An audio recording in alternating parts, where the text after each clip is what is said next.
Hey guys, welcome back. Today in this video I am going to show you how to fix mouse scrolling fast on your Windows, or how to slow up your mouse scrolling on your Windows. So for this guys, first you can see here I will try to use this. I am scrolling.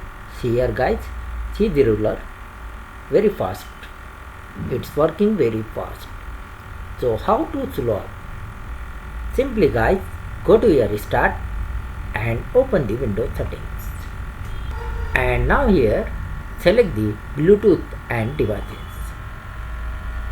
And once again scroll down, select the mouse, and finally you can see the mouse settings.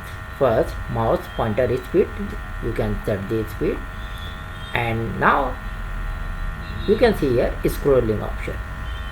Roll the mouse wheel to scroll and line to scroll at a time. And first you can change the setting like this, and now click here and select the one screen at a time. Select this option. After close this and try to use it.